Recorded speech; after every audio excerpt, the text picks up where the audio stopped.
আসসালামু আলাইকুম বন্ধুরা, আমরা গত পর্বের ভিডিওর পর শুরু করছি। এজন্য ডেস্কটপে যেখানে HTML ফাইলটি আছে সেখানেই মাউসের ডান অংশে ক্লিক করে নিউ থেকে টেক্সট ডকুমেন্ট নিচ্ছি এবং সেটার .txt এক্সটেনশন সহ রিমুভ করে নাম দিচ্ছি styles.css।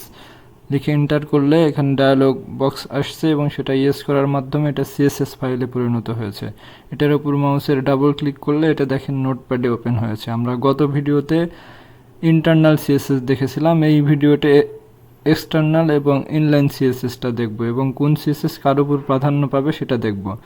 এখানে আমরা সিএসএস লেখার সময় ইন্টারনাল সিএসএস এর মতো ট্যাগের নাম লিখে তারপরে 2 সেকেন্ড ব্র্যাকেটের ভিতরে লিখতে হবে। আমরা যদি ব্যাকগ্রাউন্ড কালারটা H2 এর পরিবর্তন করতে চাই এবং তাহলে এরকম করে যদি লিখি ব্যাকগ্রাউন্ড কালার কোলন দিয়ে সেটার ভ্যালু ভায়োলেট লিখে সেমিকোলন দিয়ে যদি সেভ করি Ctrl+S চেপে এবং ব্রাউজারে গিয়ে Ctrl+R চেপে যদি রিলোড করি দেখেন কোনো পরিবর্তন হয়নি। এর কারণ হচ্ছে আমরা আমাদের CSS ফাইলটাকে HTML ফাইলের সাথে লিঙ্ক করিনি। এজন্য হেড ট্যাগের ভিতরে লিঙ্ক ট্যাগের মাধ্যমে এই লিঙ্কটা করা হয় এবং এটা সেলফ ক্লোজিং ট্যাগ হিসেবে এখানে ক্লোজ করে দিচ্ছি। এই লিঙ্ক ট্যাগের দুইটা অ্যাট্রিবিউট থাকে। প্রথমটা হচ্ছে রিলেশন, অর্থাৎ আমাদের এই লিঙ্কটা HTML ফাইলের সাথে রিলেশনটা কি লিঙ্কের। তো আমরা রিলেশন অ্যাট্রিবিউট রেল এটার ভ্যালু দিচ্ছি স্টাইল শিট, অর্থাৎ এটা স্টাইল শিট। এবং আর একটা অ্যাট্রিবিউট সেটা হচ্ছে href হাইপার রেফারেন্স, অর্থাৎ CSS ফাইলটার লোকেশন সহ লিঙ্ক। যেহেতু HTML এবং CSS ফাইল ডেস্কটপে আছে আমরা সরাসরি styles.css লিখে দিতে পারি বা এখানে যে কোনো অনলাইন ফ্রেমওয়ার্কের লিঙ্কও দিতে পারি। আমরা এখানে / প্রথমে দিয়ে রিলেটিভ প্যাথ হিসাবে লিখলাম এবং সেভ করে ব্রাউজারে রিলোড করলে দেখেন যে H2 এর ভ্যালু যেটা সেটা কিন্তু ভায়োলেট হয়ে গেছে এক্সটার্নাল CSS এর মাধ্যমে। এখানে যদি দেখার চেষ্টা করি যে বডির ব্যাকগ্রাউন্ড কালার ছিল টমেটো, আমরা এই ডেভেলপার টুলস নিচে যেটা দেখতে পাচ্ছি Ctrl+Shift+I চেপে এটা ওপেন করতে পারি। এখানে দেখেন H2 এর ব্যাকগ্রাউন্ড কালার ভায়োলেট হয়েছে এক্সটার্নাল styles.css থেকে এবং অন্যান্য যে CSSগুলো আমরা ইন্টারনাল CSS এ লিখেছিলাম সেগুলো তারও উপরে আছে, এক্সটার্নাল CSS এর উপরে আছে।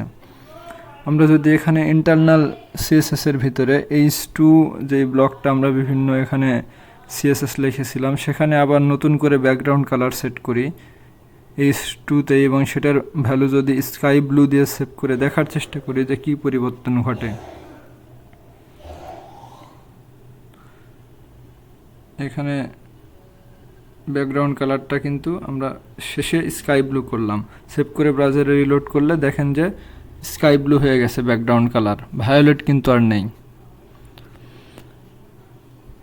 প্রথম থেকে এই ফাইলের প্রথম থেকে CSSটা পড়ে এসে ব্রাউজার সবচেয়ে শেষেরটা ব্রাউজারে শো করে। আমরা যদি এই লিঙ্ক ট্যাগটাকে কেটে স্টাইলস এলিমেন্টের পরে লিখি তাহলে দেখেন এই যে স্টাইলের পরে আমরা লিঙ্কটা দিলাম, তাহলে প্রথমে স্কাই ব্লু আছে ব্যাকগ্রাউন্ড কালার এবং এক্সটার্নাল CSS থেকে পরে আছে ভায়োলেট। সেভ করে ব্রাউজার রিলোড করলে এখন দেখেন যে এখন কিন্তু ভায়োলেট হয়ে গেছে আবার। তার কারণ সবচেয়ে শেষে যে CSSটা লেখা থাকে সেটাই কিন্তু ব্রাউজার শো করে, অন্যান্যগুলোকে উপরেরগুলোকে ওভাররাইট করে। আমরা এটাকে কেটে উপরেই নিয়ে যাচ্ছি কারণ আমরা এক্সটার্নাল বিভিন্ন CSSকে ইন্টারনাল CSS এর মাধ্যমে অনেক সময় ওভাররাইট করি, এই জন্য এক্সটার্নালটাকে উপরেই রাখা হয়। এখানে styles.css সেটা স্টাইল ট্যাগের উপরেই আমরা রাখলাম।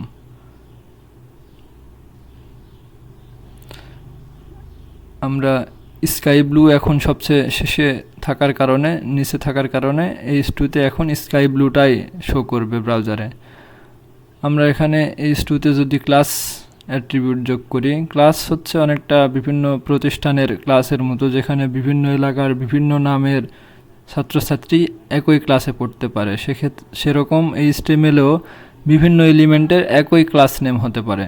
যেমন এখানে আমরা H1 এর ক্লাস নেম দিচ্ছি হেডিং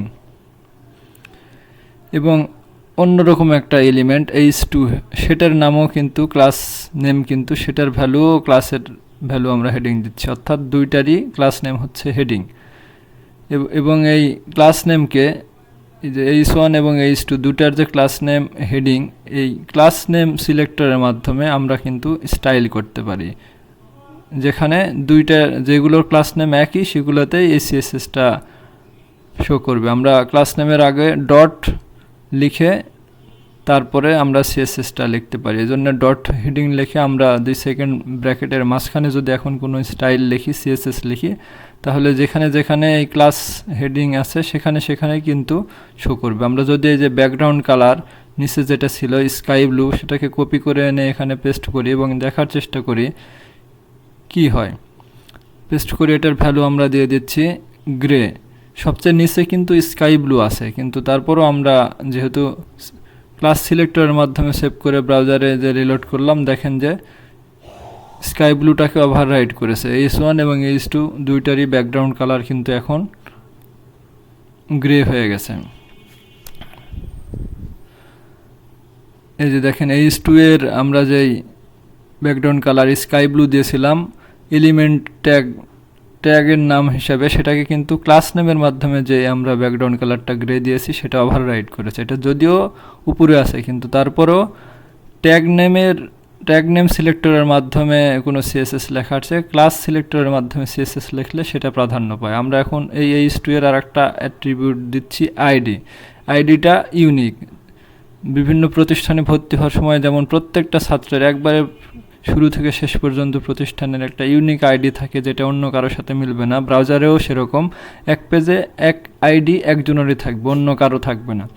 এবং সেটাকে যদি আমরা সেই আইডি সিলেক্টরের মাধ্যমে যদি আমরা কোনো সিএসএস লিখি, সেটা ক্লাস সিলেক্টরের উপরও প্রাধান্য পাবে। এবং আইডি সিলেক্ট করার জন্যে এই সিএসএসে সেই আইডি নেমের আগে হ্যাশ চিহ্ন ব্যবহার করা হয়। আমরা #my_h2 লিখে 2 সেকেন্ড ব্র্যাকেটের মাঝে যদি এখন কোনো সিএসএস লিখি, তো সেটা ক্লাস সিএসএসের উপরও প্রাধান্য পাবে। আমরা এই আইডির মাধ্যমে সিএসএসটার ব্যাকগ্রাউন্ড কালার দিয়ে দিচ্ছি মিডিয়াম সি গ্রিন।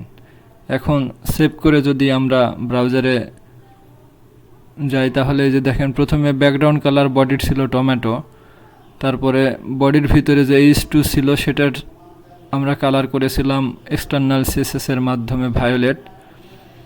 তারপরে ভায়োলেটের পরে আমরা H2 এর ব্যাকগ্রাউন্ড কালার ইন্টারনাল সিএসএস এর মাধ্যমে দিয়েছিলাম স্কাই ব্লু, এবং সেটাকে ওভাররাইড করা হয়েছে ক্লাস সিলেক্টরের মাধ্যমে গ্রে। এবং ক্লাস সিলেক্টরের গ্রে ব্যাকগ্রাউন্ডটাকেও আইডির মাধ্যমে ওভাররাইড করা হয়েছে, আইডি সিলেক্টরের মাধ্যমে মিডিয়াম সি গ্রিন করা হয়েছে। এখন সব শেষ, এই আইডি সিলেক্টরটা এখন পর্যন্ত সবচেয়ে প্রাধান্য পাবে। সেভ করে ব্রাউজারে রিলোড করলে দেখেন যে H2 এর ব্যাকগ্রাউন্ড কালারটা মিডিয়াম সি গ্রিন হয়ে গেছে। আমরা এই যে ডেভেলপার টুলসের একবারে নিচে থেকে দেখার চেষ্টা করলে প্রথমে বডির ব্যাকগ্রাউন্ড কালারটা ছিল টমেটো, তারপরে আমরা এক্সটার্নাল সিএসএস এর মাধ্যমে H2 এর ব্যাকগ্রাউন্ড কালার ভায়োলেট করেছিলাম, যেটার মাঝখান দিয়ে কাটা দাগ আছে। তারপরে আমরা ইন্টারনাল সিএসএস এ স্কাই ব্লু করেছিলাম, সেটারও কাটা দাগ অর্থাৎ সেটা শো করেনি। তারপরে ক্লাস সিলেক্টরের মাধ্যমে আমরা গ্রে করেছিলাম, সেটাও কাটা দাগ আছে। এবং সবচেয়ে উপরে যেটা এখন পর্যন্ত আছে সেটা হচ্ছে আইডি সিলেক্টরের মাধ্যমে, এবং সেটাই ব্রাউজারে শো করছে। আমরা এই আইডি সিলেক্টরকে বা অন্য যে কোনো সিলেক্টরকে আমরা ওভাররাইড করতে পারি ইনলাইনে ট্যাগের প্রথম অংশে যে স্টাইল অ্যাট্রিবিউট আছে সেখানে সিএসএস লেখার মাধ্যমে। আমরা এখানে স্টাইল অ্যাট্রিবিউটের ভিতরে ব্যাকগ্রাউন্ড কালার নতুন করে সেট করে দিচ্ছি,